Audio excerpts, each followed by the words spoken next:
To Big Five basketball, Nova runs the city. Last night, the Wildcats visited the site of their last Big Five loss back in December of '04, the Liacouras Center at Temple.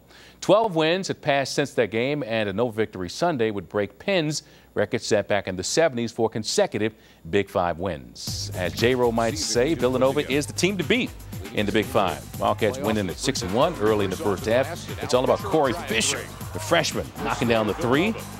Then, from the other side, he cashes one. Fisher driving here, inside, no problem. He had the Cats' first 10 points, but Nova was down 4.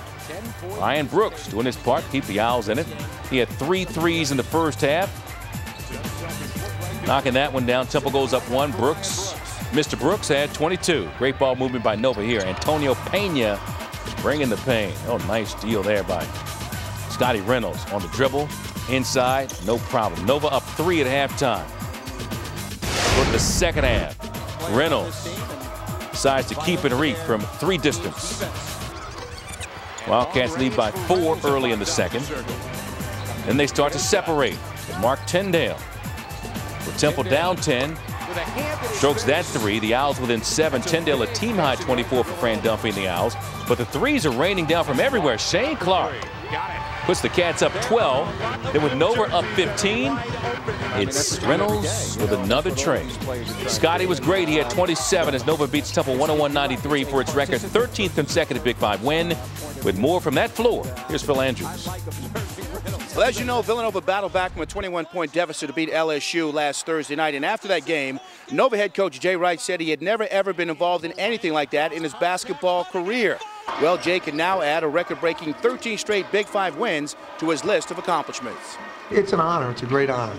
And especially, I think I've said this before, but that, you know, for me, growing up watching those Penn teams, I love those teams. You know, with Corky Calhoun, Bobby Morris, Wool, Bilski, and all those guys, they were great teams. So to be mentioned with them is awesome. We talked about it as a group.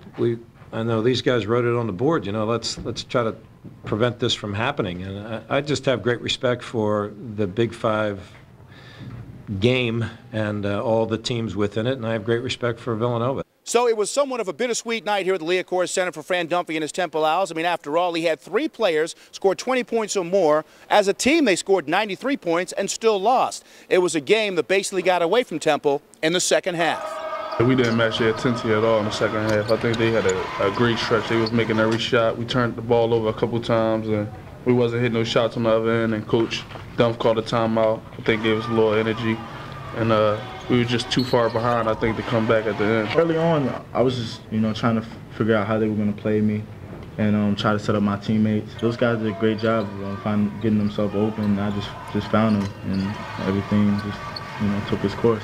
And so Scotty Reynolds and his teammates improved to 7-1. Temple falls to 4-5. Each team with a few more non-league games before starting their respective grueling conference schedules. At the Liacouras Center, I'm Phil Andrews, Comcast Sportsnet. We also have St. Joe's on the road.